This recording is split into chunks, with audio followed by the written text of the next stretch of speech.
Lessons 19 and 20 of The Power of Concentration. The Power of Concentration by Theron Q. Dumont. Lessons 19 and 20. Read by Andrea Fiore. Lesson 19. A Concentrated Will Development. New Method. You will find in this chapter a most effective and most practical method of developing the will. You can develop a strong one if you want to. You can make your will a dynamo to draw you to untold power. Exercises are given which will, if practiced, strengthen your will, just as you would strengthen your muscles by athletic exercises. In starting to do anything, we must first commence with elementary principles. Simple exercises will be given. It is impossible to estimate the ultimate good to be derived from the mental cultivation that comes through these attempts at concentration. Even the simple exercises are not to be thought useless.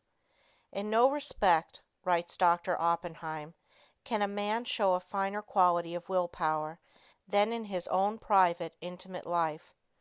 We are all subjected to certain temptations. The will decides whether we will be just or unjust, pure of thought, charitable in opinion, forbearing in overlooking others' shortcomings, whether we live up to our highest standard. Since these are all controlled by the will, we should find time for plenty of exercises for training of the will in our daily life. You, of course, realize that your will should be trained. You must also realize that to do this requires effort that you alone can command. No one can call it forth for you. To be successful in these exercises, you must practice them in a spirit of seriousness and earnestness. I can show you how to train your will, but your success depends upon your mastery and application of these methods. New methods of will training. Select a quiet room where you will not be interrupted. Have a watch to determine the time, and a notebook in which to enter observations. Start each exercise with date and time of day. Exercise 1. Time decided on. Select some time of the day when most convenient. Sit in a chair and look at the doorknob for 10 minutes. Then write down what you experienced. At first it will seem strange and unnatural. You will find it hard to hold one position for 10 minutes. But keep as still as you can. The time will seem long, for it will probably be the first time you ever sat and did nothing for 10 minutes. You will find your thoughts wandering from the doorknob, and you will wonder what there can be in this exercise. Repeat this exercise for 6 days. 10 p.m., second day. Notes. You should be able to sit quieter, and the time should pass more quickly. You will probably feel a little stronger because of gaining a better control of your will. It will brace you up as you have kept your resolution. 10 p.m., third day. Notes. It may be a little harder for you to concentrate on the doorknob, as perhaps you had a very busy day and your mind kept trying to revert to what you had been doing during the day. Keep on trying and you will finally succeed in banishing all foreign thoughts. Then you should feel a desire to gain still more control. There is a feeling of power that comes over you when you are able to carry out your will. This exercise will make you feel bigger, and it awakens a sense of nobility and manliness. You will say, I find that I can actually do what I want to, and can drive foreign thoughts out. The exercise, I can now see, is valuable. 10 p.m., fourth day. Notes. I found that I could look at the doorknob and concentrate my attention on it at once. Have overcome the tendency to move my legs. No other thoughts try to enter, as I have established the fact that I can do what I want to do and do not have to be directed. I feel that I am gaining in mental strength. I can now see the wonderful value of being the master of my own will force. I know now if I make a resolution I will keep it. I have more self-confidence and can feel my self-control increasing. 10 p.m., 5th day. Notes. Each day I seem to increase the intensity of my concentration. I feel that I can center my attention on anything I wish. 10 p.m., 6th day. Notes. I can instantly center my whole attention on the doorknob. Feel that I have thoroughly mastered this exercise and that I am ready for another. You have practiced this exercise enough, but before you start another, I want you to write a summary of just how successful you were in controlling the flitting impulses of the mind and will. You will find that this is an excellent practice. There is nothing more beneficial to the mind than to pay close attention to its wonderful, subtle activities. Exercise 2. Secure a package of playing cards. Select some time to do the exercise. Each day at the appointed time, take the pack in one hand and then start laying them down on top of each other just as slowly as you can, with an even motion. Try to get them as even as possible. Each card laid down should completely cover the under one. Do this exercise for 6 days. First day. Notes. Task will seem tedious and tiresome. Requires the closest concentration to make each card completely cover the preceding one. You will probably want to lay them down faster. It requires patience to lay them down so slowly, but benefit is lost if not so placed. You will find that at first your motions will be jerky and impetuous. It will require a little practice before you gain an easy control over your hands and arms. You probably have never tried to do anything in such a calm way. It will require the closest attention of your will. But you will find that you are acquiring a calmness that you never had before. You are gradually acquiring new powers. You recognize how impulsive and impetuous that you have been, and how, by using your will, you can control your temperament. Second day. Notes. You start laying the cards down slowly. You will find that by practice you can lay them down much faster. But you want to lay them down slowly, and therefore you have to watch yourself. The slow, steady movement is wearisome, but you have to conquer the desire of wanting to hurry up. Soon you will find that you can go slowly or fast at will. Third day. Notes. You still find it hard to go slowly. Your will urges you to go faster. This is especially true if you are impulsive, as the impulsive character finds it very difficult to do anything slowly and deliberately. It goes against the grain. This exercise still is tiresome, but when you do it, it braces you up mentally. You are accomplishing something you do not like to do. It teaches you how to concentrate on disagreeable tasks. Writing these notes down you will find very helpful. Fourth day. Notes. I find that I am beginning to place the cards in a mathematical way.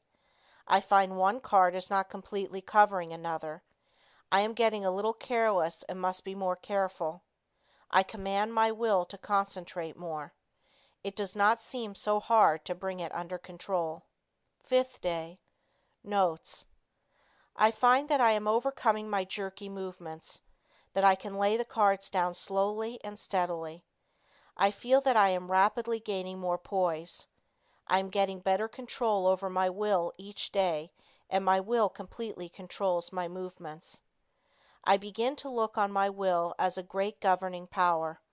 I would not think of parting with the knowledge of will I have gained. I find it is a good exercise and know it will help me to accomplish my tasks. Sixth day. Notes. I begin to feel the wonderful possibilities of the will. It gives me strength to think of the power of will. I am able to do so much more and better work now that I realize that I can control my will action. Whatever my task, my will is concentrated on it. I am to keep my will centered there until the task is finished. The more closely and definitely I determine what I shall do, the more easily the will carries it out. Determination imparts compelling force to the will. It exerts itself more. The will and the end act and react on each other. Seventh day. Notes.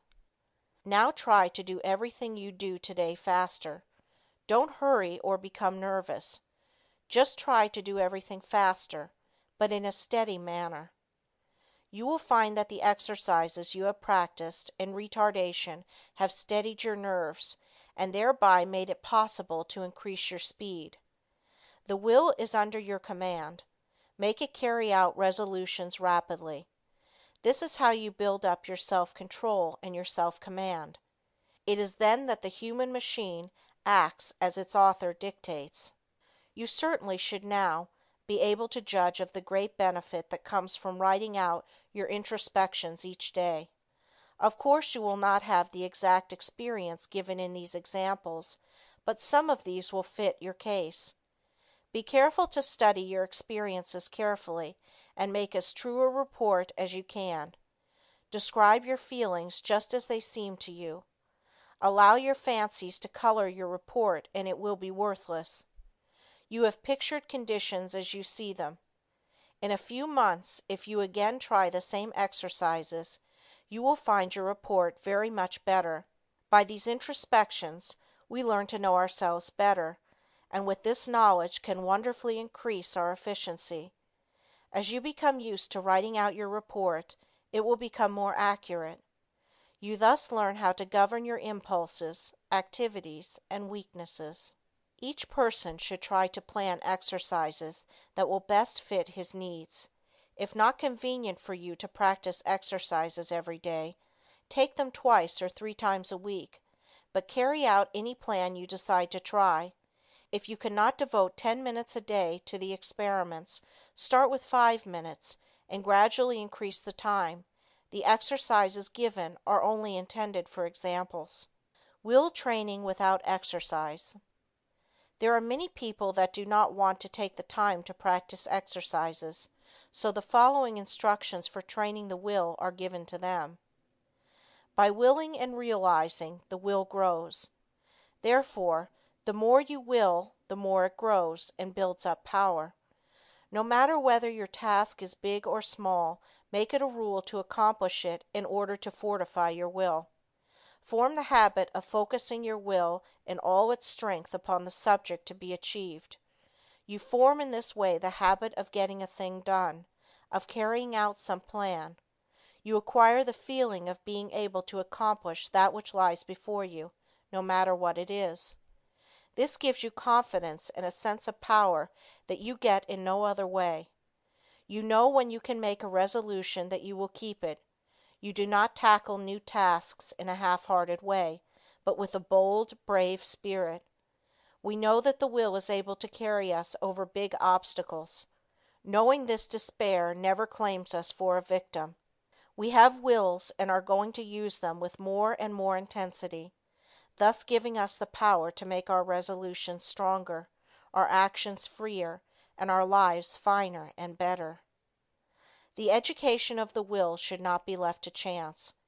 It is only definite tasks that will render it energetic, ready, persevering, and consistent.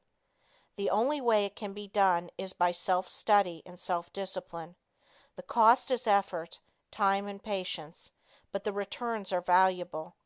There are no magical processes leading to will development, but the development of your will works wonders for you because it gives you self-mastery, personal power, and energy of character. Concentration of the will to win. The adaptability of persons to their business environment is more a matter of determination than anything else. In this age we hear a good deal of talk about a man's aptitudes.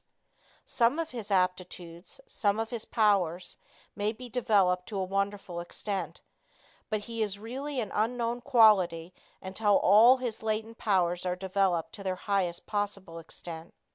He may be a failure in one line and a big success in another.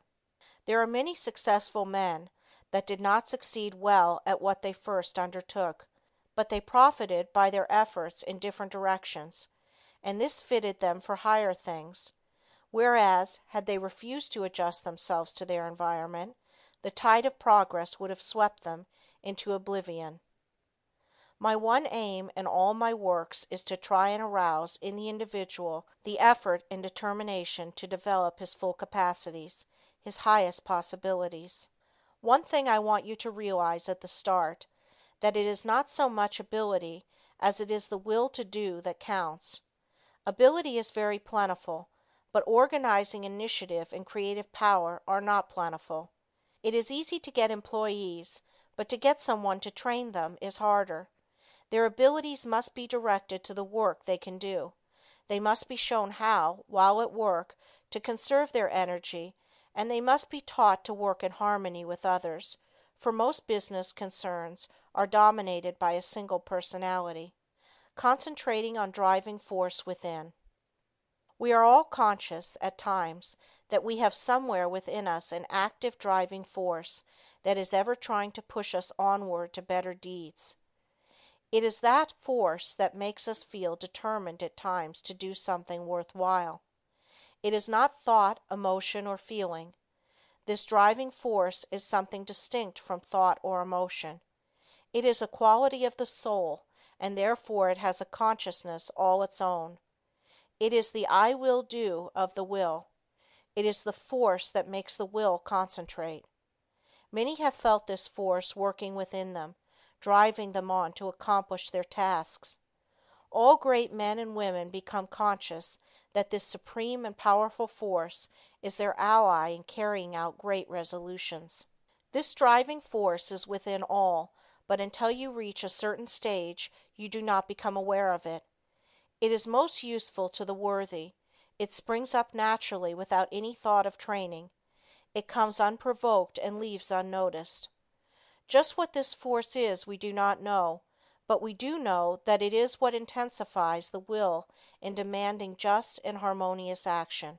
The ordinary human being, merely as merchandise, if he could be sold as a slave, would be worth $10,000.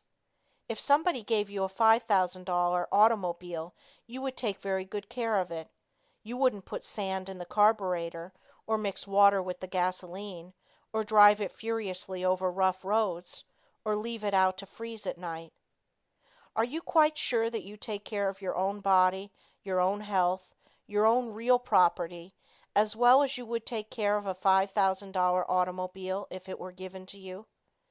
The man who mixes whiskey with his blood is more foolish than a man would be if he mixed water with gasoline in his car. You can get another car, you cannot get another body. The man who misses sleep, lives irregularly, bolts his food so that his blood supply is imperfect. That is a foolish man, treating himself as he would not treat any other valuable piece of property. Do you try to talk with men and women who know more than you do, and do you listen rather than try to tell them what you know?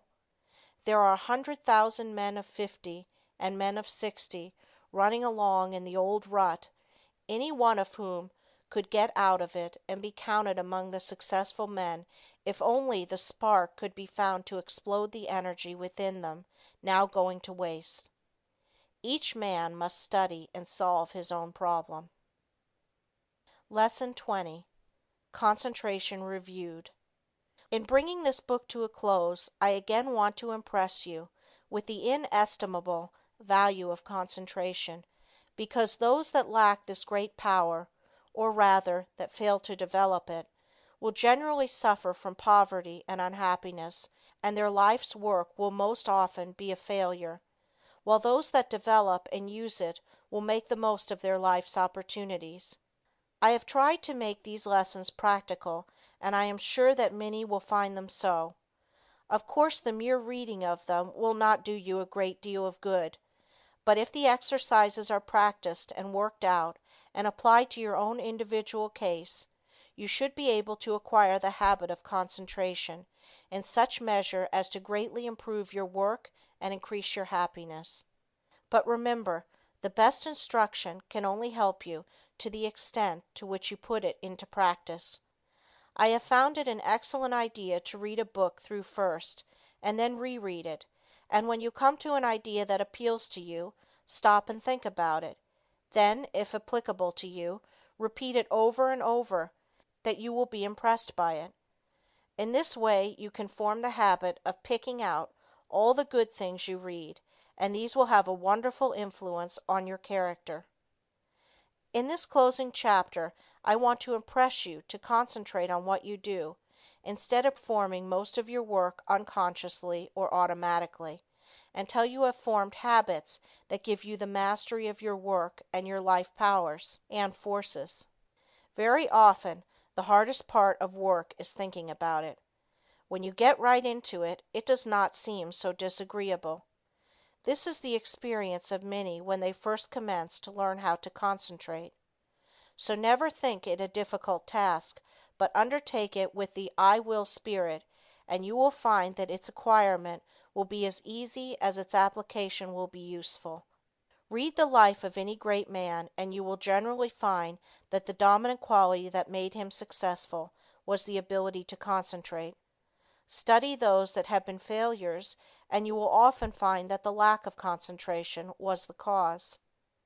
One thing at a time, and that done well, is a good rule, as I can tell. All men are not born with equal powers, but it is the way they are used that counts. Opportunity knocks at every man's door. Those that are successful hear the knock and grasp the chance. The failures believe that luck and circumstances are against them. They always blame someone else instead of themselves for their lack of success. We get what is coming to us, nothing more or less. Anything within the universe is within your grasp. Just use your latent powers and it is yours. You are aided by both visible and invisible forces when you concentrate on either to do or to be. Everyone is capable of some concentration, for without it you would be unable to say or do anything. People differ in the power to concentrate because some are unable to will, to hold the thought in mind for the required time. The amount of determination used determines who has the strongest will. No one's is stronger than yours. Think of this whenever you go against a strong opponent. Never say, I can't concentrate today. You can do it just the minute you say, I will. You can keep your thoughts from straying just the same as you can control your arms. When once you realize this fact, you can train the will to concentrate on anything you wish. If it wanders, it is your fault. You are not utilizing your will. But don't blame it on your will and say it is weak. The will is just the same whether you act as if it were weak or as if it were strong. When you act as if your will is strong, you say, I can. When you act as if it were weak, you say, I can't. It requires the same amount of effort in each case. Some men get in the habit of thinking I can't and they fail. Others think I can and succeed. So remember, it is for you to decide whether you will join the army of I can't or I can. The big mistake with so many is that they don't realize that when they say I can't, they really say I won't try. You cannot tell what you can do until you try. Can't means you will not try. Never say you cannot concentrate, for when you do, you are really saying that you refuse to try. Whenever you feel like saying, I can't, say instead, I possess all will and I can use as much as I wish. You only use as much as you have trained yourself to use. An experiment to try. Before going to bed tonight, repeat, I am going to choose my own thoughts and to hold them as long as I choose. I am going to shut out all thoughts that weaken or interfere, that make me timid. My will is as strong as anyone else. While going to work the next morning, repeat this over. Keep this up for a month and you will find you will have a better opinion of yourself. These are the factors that make you a success. Hold fast to them always. Concentration is nothing but willing to do a certain thing. All foreign thoughts can be kept out by willing that they stay out. You cannot realize your possibilities until you commence to direct your mind. You then do consciously what you have before done unconsciously. In this way you note mistakes, overcome bad habits, and perfect your conduct. You have at times been in a position that required courage, and you were surprised at the amount you showed. Now, when once you arouse yourself, you have this courage all the time, and it is not necessary to have a special occasion reveal it to you. My object in so strongly impressing this on your mind is to make you aware that the same courage, the same determination that you show at certain exceptional times, you have at your command at all times. It is a part of your vast resources.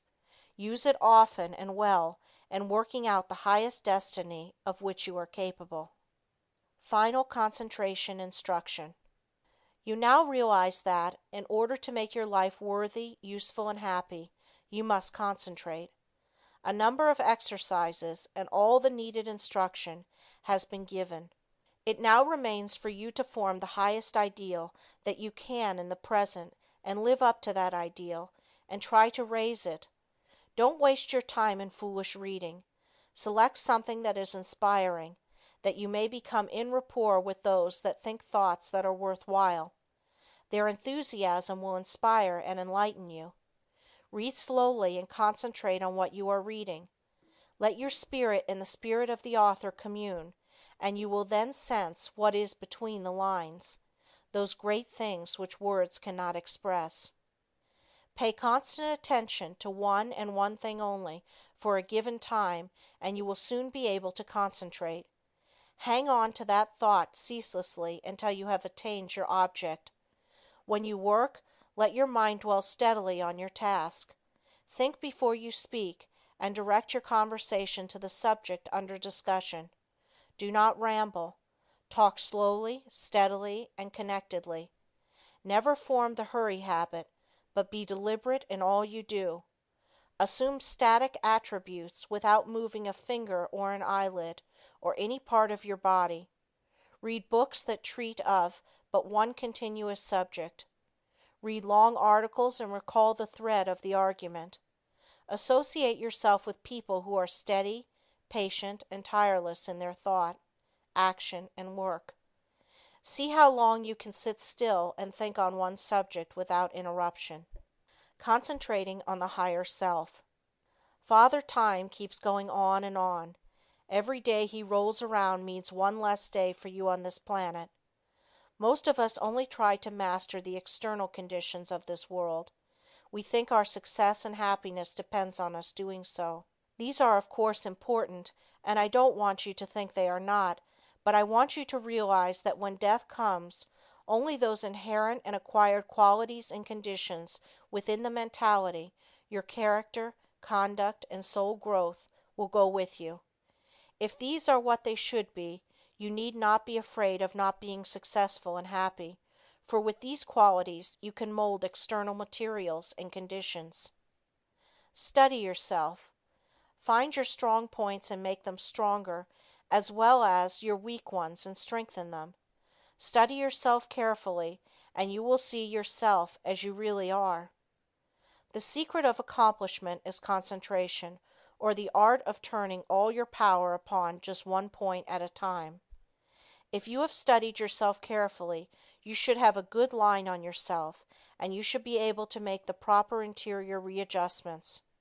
Remember first, last, and always, right thinking and right living necessarily results in happiness, and it is therefore within your power to obtain happiness.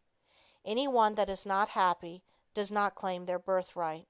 Keep in mind that some day you are going to leave this world, and think of what you will take with you. This will assist you to concentrate on the higher forces. Now start from this minute to act according to the advice of the higher self in everything you do. If you do, its ever harmonious forces will necessarily ensure to you a successful fulfillment of all your life purposes. Whenever you feel tempted to disobey your higher promptings, hold the thought, my higher self ensures to me the happiness of doing that which best answers my true relations to all others. You possess latent talents that when developed and utilized are of assistance to you and others. But if you do not properly use them, you shirk your duty, and you will be the loser and sufferer from the consequences. Others will also be worse off if you do not fulfill your obligations. When you have aroused into activity your thought powers, you will realize the wonderful value of these principles in helping you to carry out your plans. The right in the end must prevail.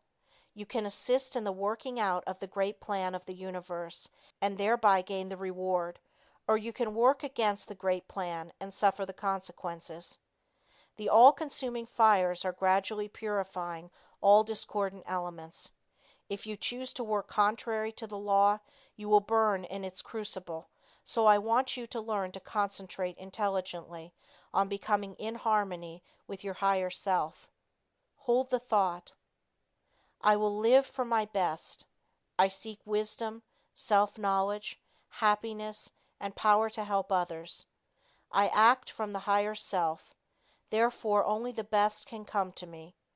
The more we become conscious of the presence of the higher self, the more we should try to become a true representative of the human soul in all its wholeness and holiness, instead of wasting our time dwelling on some trifling external quality or defect.